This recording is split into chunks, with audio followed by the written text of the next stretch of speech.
उधर धर्मनगरी हरिद्वार में आगामी फरवरी महीने में मुख्यमंत्री पुष्कर सिंह धामी कई परियोजनाओं का शिलान्यास और लोकार्पण करेंगे।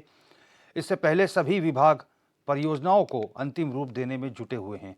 हरिद्वार रुड़की विकास प्राधिकरण को विकास और सौंदर्यीकरण की जिम्मेदारी मिली है, जिसका काम तेजी से चल रहा है। एचआरडीए उपाध्यक्ष अंशुल सिंह ने बताया कि एचआरडीए के द्वारा नारसन बॉर्डर पर बन रहे पहले प्रवेश द्वार का कार्य लगभग 70% पूरा हो चुका है।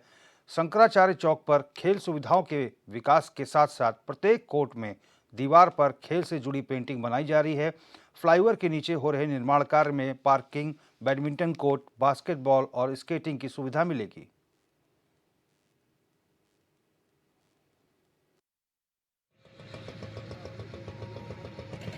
देखिए, अभी जैसे आपको पता है कि एमसीसी लागू होने में लगभग 1 महीना बाकी है, तो काफ़ी परियोजना हमारी ग्राउंडिंग हो चुकी है। जैसे नारसन गेट है हमारा कावड़ पटरी पे सौंदर्यीकरण वहाँ के, शंकराचार्य चौक का वहाँ के केबल ब्रिज की फसाड लाइटिंग है, भल्ला स्टेडियम में जो हमारा काम चल रहा है वो है, साथ ही साथ स्पोर्ट्स कॉम्प्लेक्स है। इसके अलावा भी कुछ 20 से 25 करोड़ की योजनाएं अभी हमने स्वीकृत कराई हैं चेयरमैन साहब, जो हमारे कमिश्नर साहब हैं, उनसे, और हम कोशिश करेंगे उन्हें जल्दी हम उनकी भी ग्राउंडिंग कर सकें। तो आशा करते हैं हम लोग कि इनसे सारे ही टेंडर्स हम 10 फरवरी तक खोल देंगे, जो अभी गतिमान है टेंडर्स, और ये इंश्योर करेंगे कि उनका काम चालू हो जाए ताकि एमसीसी से उसमें बाधा ना आए। दूसरी चीज़ रही प्रोजेक्ट कंप्लीट होने की, तो मैं एक्सपेक्ट करता हूँ शंकराचार्य चौक हम लोग 26 जनवरी तक इसको कंप्लीट करने। और इसी खबर पर हमारे संवाददाता मनोज कश्यप हरिद्वार से लाइव जुड़ चुके हैं। मनोज, एचआरडीए को पूरी जिम्मेदारी मिली है और मुख्यमंत्री जल्द ही कई योजनाओं का लोकार्पण और शिलान्यास करेंगे। कौन कौन सी योजनाएं रहेंगी और एचआरडीए द्वारा कौन कौन से विकास कार्य किए जा रहे हैं? बिल्कुल देखिए, रोहित, हमने देखे कि लगातार जो प्रदेश सरकार है विकास कार्यों को लेकर तमाम जो जनपद है उनमें अपने अपने कार्यभार तमाम अधिकारियों को सौंपे। हालांकि अगर हरिद्वार की बात की जाए तो हरिद्वार को भी एक बड़ी जिम्मेदारी मिली है। हालांकि आगामी जो माह है उसमें मुख्यमंत्री पुष्कर सिंह धामी हरिद्वार पहुंचेंगे और यहाँ पे कुछ योजनाएं हैं जिनका शिलान्यास भी करेंगे। हालांकि इसी बीच जो बड़ी जानकारी मिली है तो एचआरडी को भी हरिद्वार के विकास के साथ साथ जो सौंदर्यीकरण है उसकी जिम्मेदारी सौंपी गई है, क्योंकि हरिद्वार के अंदर महाकुंभ का आयोजन किया जाता है, तमाम जो अन्य यात्राएं होती है वो निकाली जाती है, कावड़ मेले का भी यहाँ पे आयोजन किया जाता है। तो ऐसे में जो हरिद्वार विकास प्राधिकरण है उसको सबसे बड़ी जिम्मेदारी जो कावड़ पटरी मार्ग है उसकी सौंपी गई है। उसका शिलान्यास होना है, उसका सौंदर्यीकरण का काम जो है लगभग पूरा हो चुका है। उसका काम काफी तेजी से यहाँ पे चल रहा है। जो हरिद्वार उत्तराखंड विकास प्राधिकरण के जो उपाध्यक्ष है उन्होंने जानकारी देते हुए बताया कि तमाम ऐसी जो यहाँ पे नारसन बॉर्डर पे एक प्रवेश द्वार बनाया जा रहा है, जो कहीं ना कहीं मुख्यमंत्री पुष्कर सिंह धामी की एक ड्रीम प्रोजेक्ट में इसका नाम भी लिया गया था, क्योंकि यहाँ पे जब कोई भी व्यक्ति चारधाम यात्रा की शुरुआत करते, कोई श्रद्धालु होते, सबसे पहले उनको नारसन से होते हुए हरिद्वार पहुंचते, उसके बाद तमाम जो चारधाम यात्रा होती है उसकी शुरुआत होती है। तो सबसे पहले यहाँ पे प्रवेश द्वार का काम शुरू किया गया था एचआरडी के द्वारा, लगभग उसको यहाँ पे पूरा किया जा चुका है। अगले माह में मुख्यमंत्री पुष्कर सिंह धामी इसका शिलान्यास करेंगे। तमाम इससे अलग भी कई योजनाएं हैं जिसका यहाँ पे शिलान्यास होने, तो उससे के साथ साथ ही तमाम जो विभाग है एचआरडी के साथ साथ अन्य जो विभाग है उनको भी कई जिम्मेदारी सौंपी गई है, तो वो अपने अपने कार्य को लेकर यहाँ पे तेजी से कार्य भी कर रहे हैं। जी रोहित। मनोज, ये जो लोकार्पण और शिलान्यास का कार्यक्रम है ये कब होगा? कुछ टाइम बाउंड है इसका? सीएम कब आएंगे हरिद्वार?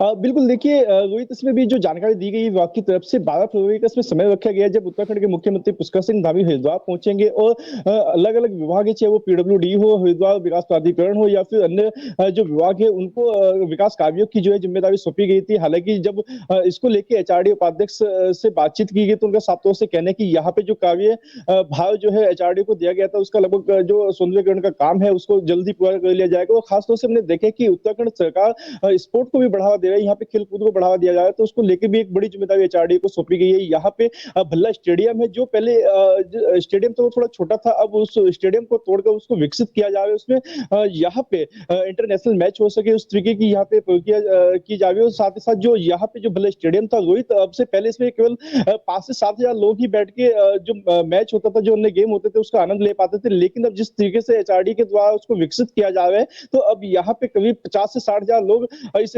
स्टेडियम में बैठ पाएंगे। यहाँ पे नेशनल और इंटरनेशनल गेम भी यहाँ पे हो पाएंगे, तो उसको लेके भी यहाँ पे एचआरडी के द्वारा तेजी से काम किया जा रहा है। हालांकि एचआरडी के उपाध्यक्ष का साफ तौर से कहना है कि मुख्यमंत्री पुष्कर सिंह धामी के हरिद्वार आने से पहले, उसके न्यास से पहले तमाम जो एचआरडी को जिम्मेदारी सौंपी गई है उन तमाम कामों को अंतिम रूप दिया जाएगा। जी मनोज, आपकी रिपोर्ट में आपने ये भी बताया है कि जो फ्लाईओवर है या फिर जो ये पुल है उसके नीचे पार्किंग की व्यवस्था रहेगी, उसके नीचे बैडमिंटन कोर्ट, बास्केटबॉल कोर्ट भी बनाया जा रहा है एचआरडीए के द्वारा।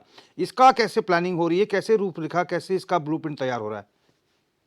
बिल्कुल देखिए रोहित, हरिद्वार के अंदर हाल ही में फ्लाईओवर बनाए गए थे, क्योंकि हमने देखे कि लगातार जब महाकुंभ का आयोजन होता था, अन्य मेलों का आयोजन होता था, तो हरिद्वार के अंदर कहीं ना कहीं जो जाम की स्थिति होती थी वो यहाँ पे देखने को मिलती थी। जिसके बाद यहाँ पे एक अलग से रोड मैप तैयार किया गया था, फ्लाईओवर बनाए गए थे। लेकिन जो फ्लाईओवर के नीचे की जो जगह होती है वो अक्सर हमने देखे कि वो वेस्ट होती रहती है, लेकिन एचआरडी के द्वारा इसका बिल्कुल सही उपयोग यहाँ पे किया जा रहा है। जो फ्लाईओवर के नीचे की जो जगह होती है उसका सौंदर्यीकरण किया जा रहा है। यहाँ पे लाइटिंग लगाकर बास्केटबॉल और वॉलीबॉल जैसे यहाँ पे जो गेम होते हैं वो यहाँ पे कराए जाएंगे, और साथ ही साथ जो हरिद्वार के युवा होंगे उनको खेल का बढ़ावा देने के लिए एक ये बड़ी सौगात एचआरडी की तरफ से जो है हरिद्वार के युवाओं को दिया जा रहा है। साथ ही साथ यहाँ पे पार्क बनाए जाएंगे, जो लोग होते हैं वो घूमने के लिए अपने घरों से बाहर निकलते वो वहां पे घूम सकेंगे। और साथ ही साथ यहाँ पे ओपन जिम की भी सुविधा यहाँ पे दी जाएगी, क्योंकि हमने देखे कि लगातार भी जब कोई ऐसा फ्लाईओवर होता है तो यहाँ पे तो अतिक्रमण कर लिया जाता है या फिर उस जगह को वेस्ट कर दिया जाता है। तो इसी का सही उपयोग करने के लिए एचआरडी ने एक ये भी बड़ी पहल की है। जी रोहित। धन्यवाद मनोज तमाम इनपुट्स के लिए। तो एक ये बड़ी पहल कही जा सकती है, क्योंकि फ्लाईओवर के नीचे अमूमन क्या जगह जो होती है वो वेस्ट हो जाती है, या तो ऊट पटांग गाड़ियां लोग खड़ी करके चले जाते हैं। ऐसे में एचआरडीए के द्वारा उसका सदुपयोग किया जा रहा है, यानी कि फ्लाईओवर के नीचे सभी जो स्पोर्ट्स की गतिविधियां होंगी, badminton court, basketball court, parking की व्यवस्था, बैडमिंटन कोर्ट बनाया जाएगा, और तरह तरह के जो खेलों के लिए नीचे जो फ्लाईओवर के नीचे है उस जगह का सदुपयोग किया जाएगा, जिसके काम में एचआरडीए फिलहाल जो है लगा हुआ है।